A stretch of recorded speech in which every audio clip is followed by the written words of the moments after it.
Hi friends, मेरा नाम भूपेंद्र नरोगे और आपका मेरे चैनल एस्ट्रो मोटिवेशन में बहुत बहुत स्वागत है। फ्रेंड्स, आज हम जो कुंडली लेके आए हैं वो बनती है कुंभ लग्न की। 11 नंबर जो आप सेंटर में देख रहे हैं वो होता है कुंभ लग्न।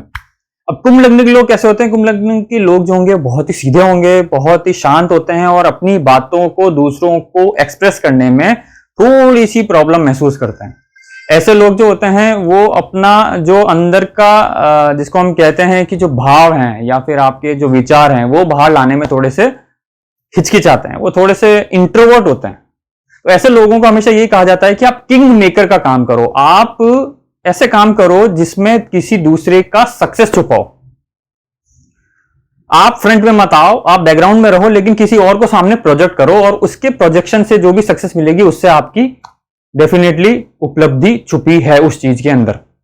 इसीलिए जो मकर लग्न और कुंभ लग्न के लोग होंगे उनको हमेशा हम यही कहते हैं, शनि प्रधान राशि है। देखिए, मकर लग्न या मकर राशि, कुंभ लग्न या कुंभ राशि, 10 नंबर और 11 नंबर, ये दोनों ऐसी राशियां हैं अगर आपके पहले भाव के अंदर ये बैठी होंगी तो आप जो हैं शनि प्रधान व्यक्तित्व के लोग हैं। शनि प्रधान मतलब शनि कैसा लग्न है या शनि कैसी राशि है? शनि की जो भी राशियां हैं वो बड़ी ही ब्लूमिनेस की राशियां हैं, शांत राशि है, गंभीर राशि है ना, मैच्योरिटी छुपी है।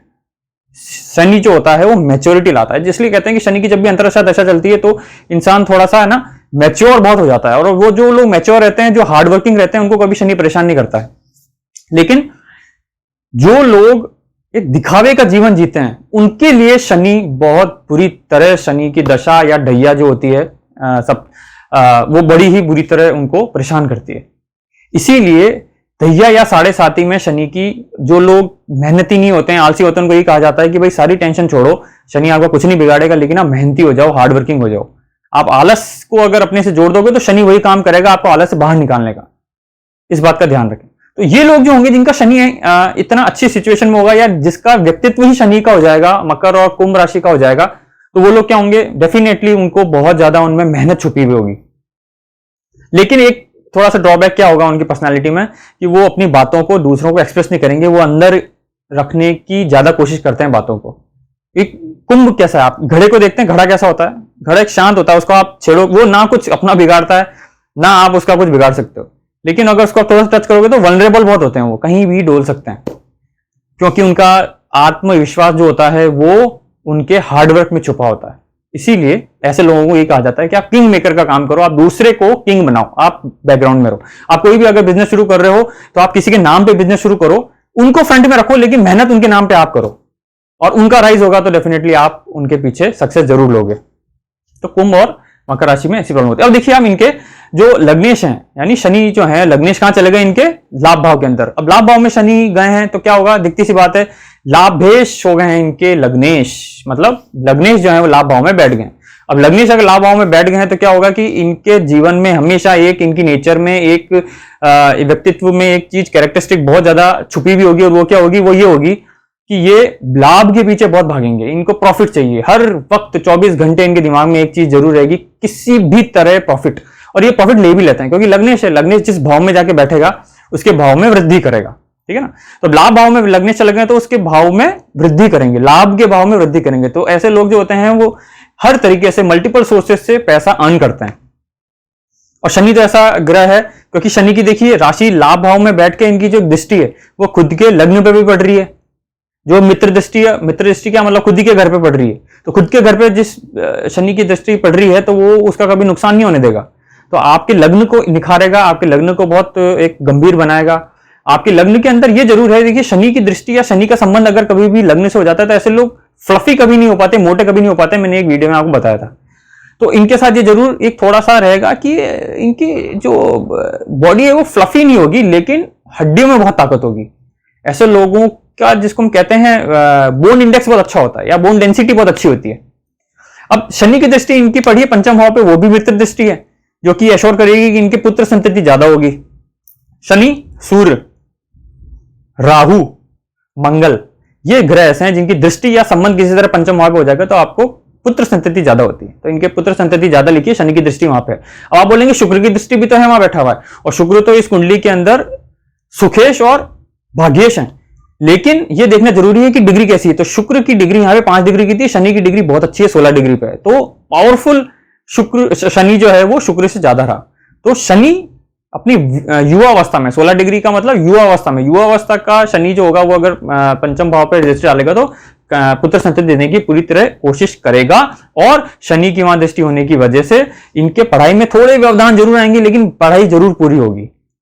पहला। दूसरा, राहु केतु लग्न में बैठ गए, गवर्नमेंट सर्विस तो कभी नहीं मिलने वाली। हमेशा मैं कहता आया हूं, जो भी ये वीडियो देख रहे हैं और कोई भी अगर गवर्नमेंट की तैयारी कर रहे हैं तो डेफिनेटली आप एक बात का ध्यान रखिएगा, मेहनत अपनी जगह है, उसमें कोई डाउट नहीं है, लेकिन एक पर्टिकुलर मौके पे आने के बाद अगर आपको लगे कि ये मेरे साथ क्यों हो रहा है, मैं बहुत मेहनत कर रहा हूं, मैं किसी और से ज्यादा अच्छे एकेडमिकली भी मैं साउंड हूं, मेरा इंटेलेक्ट भी बहुत अच्छा है, पर मैं क्यों यूपीएससी क्लियर नहीं कर पा रहा हूं, या कोई भी मैं गवर्नमेंट एग्जाम जो है मैं क्लियर क्यों नहीं कर पा रहा हूं, मैं हमेशा 1-1.5 नंबर से क्यों रह जा रहा हूं, तो सबसे पहला कारण आप ये देख लीजिए कुंडली में, राहु केतु अगर पहले भाव, सप्तम भाव, चौथे भाव या दसम भाव में बैठे हैं, मतलब केंद्र में अगर राहु केतु बैठे हैं, आपको बड़ा मुश्किल होगा गवर्नमेंट जॉब लेना। तो यहाँ पे लग्न से संबंध बना लिया राहु केतु ने, थोड़ा सा मुश्किल होगा। शनि की दृष्टि राहु के ऊपर भी जो थोड़ा सा इनको स्वभाव चिड़चिड़ा रखेगा, उससे इनको बचना चाहिए, है ना। शनिवार के दिन जो है किसी भी सेवक को, किसी भी गरीब तबके के सेवक को खाना जरूर खिलाना चाहिए हर शनिवार,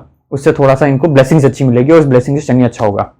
मंगल इनका देखिए आप, मंगल इनके तीसरे भाव के अंदर बैठा है, और तीसरे भाव में अगर मंगल बैठे हैं इनके और पराक्रम भाव में स्वग्रह बैठे हैं, तो इनका पराक्रम बहुत अच्छा, अपने पराक्रम से ही अपने भाग्य का निर्माण करेंगे। और यहाँ पे दशम भाव का स्वामी भी मंगल बनता है, 8 नंबर मतलब वृश्चिक राशि, वृश्चिक राशि का स्वामी भी मंगल तीसरे भाव में चले गया, तो इनके कर्म को पराक्रम से जोड़ दिया, मतलब इनको कर्म जो है वो ऐसे करने पड़ेंगे जिसमें ट्रैवलिंग बहुत होगी, लेकिन उसमें मेहनत बहुत लगेगी, लेकिन उससे फायदा बहुत मिलेगा। और 8 नंबर क्या है, मंगल, मंगल टेक्नोलॉजी का कारक है, नई टेक्नोलॉजी का कारक है, नए इंस्ट्रूमेंट्स का कारक है, कंप्यूटर गैजेट्स जो होते हैं उनका कारक है। तो मंगल अगर ऐसी स्थिति में अगर आ जाता है, पराक्रम भाव में स्वग्रह बैठ जाता है, तो इनको ये डेफिनेटली ऐसा कोई कर्म करना चाहिए जो इन चीजों से रिलेटेड हो, टेक्नोलॉजी से रिलेटेड हो। और मंगल इनका पराक्रम भाव में गया, स्वग्रह हुआ है, तो डेफिनेटली इनको भाइयों से बहुत फायदा है, इनके भाई वैसे भी ज्यादा होंगे और उनसे इनको फायदा बहुत है, और मतलब म्यूचुअल जो है बेनिफिट दोनों आपस में लेंगे, तो इनके लिए स्थिति अच्छी बनी कि दशम मेष जो है वो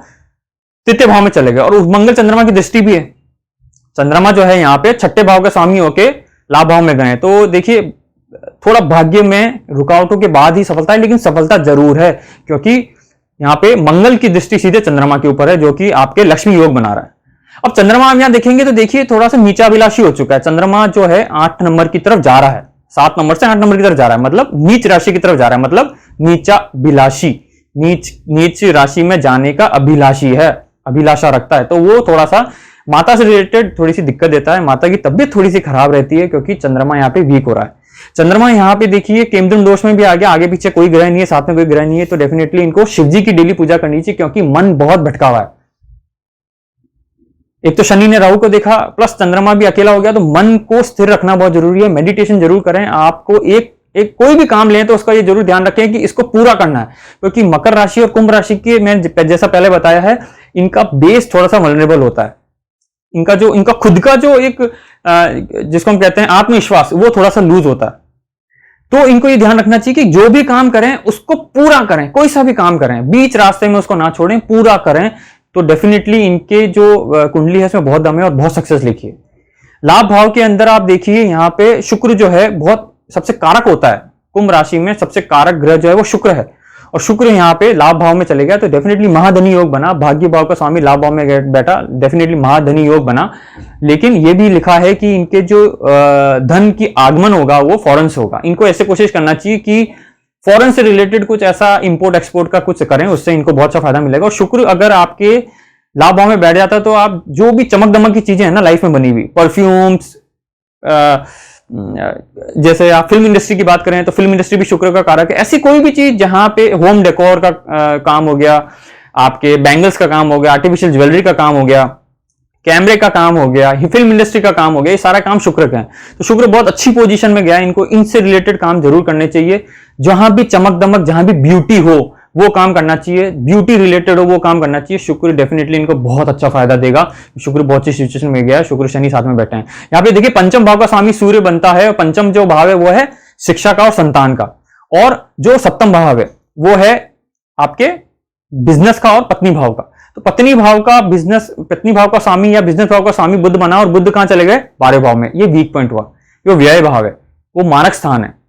मारक स्थान के लिए दुष्ट स्थान के लिए दुष्ट स्थान है। तो 12वें भाव में दुष्ट स्थान में अगर इसका स्वामी गया बुध, तो क्या होगा? देखिए, डेफिनेटली आपको थोड़ा सा आपकी वैवाहिक जीवन को थोड़ा सा स्टेबल करके चलने की जरूरत है। तो देखिए, आपका चंद्रमा पहले ही थोड़ा सा वीक है, आपके मन वैसे ही थोड़ा सा, आपका आत्मविश्वास में थोड़ी सी कमी है, ऊपर से आपका जो पत्नी भाव का स्वामी है या फिर बिजनेस भाव का स्वामी है, बुध 12वें भाव में चले गया। तो ये होगा कि आपके जो बिजनेस है उसको वैसे भी फॉरेन में लिखा है, क्योंकि 12वां भाव जो है फॉरेन का भी है, व्यय का भी है, खर्चों का भी है, आपके कोर्ट कचहरी का भी है। तो इन चीजों से रिलेटेड आपके बिजनेस एसोसिएटेड रहेंगे। तो आपको थोड़ा सा अपनी लाइफ में ध्यान रखना है कि बिजनेस कर रहे हैं तो थोड़ा सा फुल प्रूफ हो जाए हर चीज के अंदर, क्योंकि कोर्ट कचहरी, विदेश गमन वो तो आपके लिए अच्छा रहेगा। आपका ऐसा कोई भी बिजनेस जो विदेश से जुड़ के वो अच्छा होगा, लेकिन कोर्ट कचहरी और व्यय मतलब खर्चा, ये जरूर जुड़ा हुआ है, थोड़ा सा ध्यान रखें। और वाइफ भाव का स्वामी भी व्यय भाव में गया, तो थोड़ा सा आपकी जो जिसको हम कहते हैं कि वैचारिक मतभेद बहुत ज्यादा रह सकते हैं, और कभी सिचुएशन आउट ऑफ कंट्रोल भी हो जाती है। क्योंकि वो देखिए 11वें भाव, जब 12वें भाव में अगर चले जाएगा सप्तम भाव का स्वामी, पत्नी भाव का स्वामी, तो कोर्ट कचहरी जुड़ जाएगी। तो कोर्ट कचहरी को हमने को वाइफ से नहीं जोड़ना है, पहला। दूसरा, संतान भाव भी देखिए आप, संतान भाव पे शनि की दृष्टि पड़ी, मित्र दृष्टि थी इसलिए कोई दिक्कत नहीं, लेकिन फिर भी संतान भाव और शिक्षा भाव का स्वामी 12वें भाव में गया, तो इसमें थोड़ा सा टेंशन जरूर रहेगी आपको, है ना। बहुत इजीली सब कुछ नहीं होने वाला है। आपकी पढ़ाई जो है वो बहुत इजीली नहीं होने वाली है कि आपको लगेगा कि भाई मैं गया और आराम से पेपर दिया। कुछ ना कुछ व्यवधान आएंगे। सूर्य 12वें भाव में गया, तो देखिए थोड़ा सा पिता की तबियत है, पिता से वैचारिक मतभेद रहना, ये सब हिसाब किताब थोड़े बहुत सूर्य की अंतरदशा महादशा में रहेंगे। तो इसका अपने को ध्यान रखना है कि ऐसा ना हो। शिव जी की डेली पूजा करें, और ओपल 5.25 रत्ती का ओपल जरूर धारण कर लें, ताकि शुक्र का जो तत्व है, शुक्र की जो मैग्नेटिक फील्ड है आपके अराउंड, वो स्ट्रांग हो जाए। वो स्ट्रांग हो जाएगी तो सुख भाव और भाग्य भाव स्ट्रांग हो जाएगा। सुख भाव और भाग्य भाव स्ट्रांग होके लाभ भाव में जाएगा, लाभ भाव के शुक्र को एक्टिवेट करेगा, बहुत ही शानदार पोजीशन हो जाएगी आपके लिए। अभी जो सिचुएशन आपको एकदम अपोजिट लग रही है वो पॉजिटिव नजर आएगी। ओपल 5.25 रत्ती का, ऑस्ट्रेलियन ओपल 5.25 रत्ती का पहन लीजिए। मिडिल फिंगर के अंदर चांदी की अंगूठी में आपको बहुत फायदा मिलेगा। ये मैग्नेटिक फील्ड आपके लिए बहुत फायदेमंद रहेगी। फिलहाल इनको जो है दशा चल रही है वो गुरु की चल रही है, और गुरु यहाँ पे देखिए चौथे भाव के अंदर हैं, वो अकेले बैठे हैं, और गुरु जो है यहाँ पे धन भाव के स्वामी भी हैं। तो धन भाव के स्वामी अगर आपके चौथे भाव में आ जाए, वैसे तो बहुत सिचुएशन है, लेकिन गुरु यहाँ पे अकेले हैं, भावनाश करेंगे, तो थोड़ा सा ग्रह कलेश से बचना चाहिए। यहाँ पे थोड़ा सा अपने घर को बनाने में थोड़ी सी आपको दिक्कत महसूस होगी, क्योंकि भावनाश कर रहा है, उस घर का भावनाश कर रहा है, सुख भाव का भावनाश कर रहा है। तो थोड़ा सा सुख से रिलेटेड, गाड़ी घोड़े से रिलेटेड थोड़ी दिक्कत होगी। आप कोई भी अगर अपने नाम पे जमीन लेते हैं तो कोशिश करें ना लें, किसी और के नाम पे ही लें, या वाइफ के नाम पे लें या बच्चों के नाम पे लें, क्योंकि आपके भाग्य में थोड़ा सा वो सुख भाव वीक है, गुरु वहां पे जाके भावनाश कर रहा है। लेकिन गुरु की दृष्टि जो है अमृत होता है गुरु की दृष्टि के अंदर, और वो आपके 10वें भाव के ऊपर है, तो आपको अपने करियर में बहुत सा उछाल मिलेगा। गुरु की पोजीशन अच्छी है, लेकिन गुरु वहां पे भावनाश कर रहा है, तो थोड़ा सा इन चीजों का आपको ध्यान रखना है कि अपने नाम से कोई घर या कोई भी इन्वेस्टमेंट बड़ा सुख से रिलेटेड, जमीन जायदाद से रिलेटेड करने से थोड़ा सा आपको बचना है। गुरु की दशा में आपको शुक्र की दशा जो है वो आपको रिसेंटली अभी चल रही, जो आपकी थोड़ी सी बहुत फायदेमंद रहेगी। कब? अक्टूबर के बाद, अक्टूबर 2020 के बाद आपको बहुत पॉजिटिव रिजल्ट्स मिलने वाले हैं, क्योंकि उसके बाद मंगल भी शुरू होने वाला है। तो गुरु में मंगल का जो पोजीशन रहेगा अक्टूबर 2020 के बाद, वो बहुत पॉजिटिव रिजल्ट्स आने वाले हैं। आप हनुमान जी की आराधना अभी से चालू कर दीजिए, सुबह सिर्फ हनुमान जी के दर्शन कर लीजिए, उससे ही आपके सारे काम बन जाएंगे। अक्टूबर 2020 तक रुक जाइए, अक्टूबर 2020 के बाद गुरु में मंगल चलेगी, आपको रिकॉर्ड तोड़ सफलता देगी। गुरु की महादशा भी आपको बहुत लंबी है, 2028 तक है। तब तक आप सुबह 108 बार ओम ग्राम ग्रीम ग्रोम सह गुरुवे नमः, ओम ग्राम ग्रीम ग्रोम सह गुरुवे नमः का मंत्र डेली जपें, ताकि आपकी गुरु की दशा अच्छी हो जाए। गुरु की जो मैग्नेटिक फील्ड बनी हुई है, गुरु का जो तत्व आपके अंदर है, जो आपको नेगेटिव रिजल्ट दे रहा है, गुरु के वहां अकेला बैठने की वजह से चौथे भाव के अंदर, वो आपको पॉजिटिव रिजल्ट देने लग जाएगा, और थोड़े से स्पिरिचुअल हो जाइए। डेफिनेटली आपकी दशा और आपकी कुंडली में बहुत ताकत है। तो फ्रेंड्स, आज के लिए इतना ही। अगर आपको ये कुंडली अच्छी लगी हो तो प्लीज कमेंट बॉक्स में जरूर लिखें और मुझे बताएं, मुझे बहुत खुशी होगी। Thank you.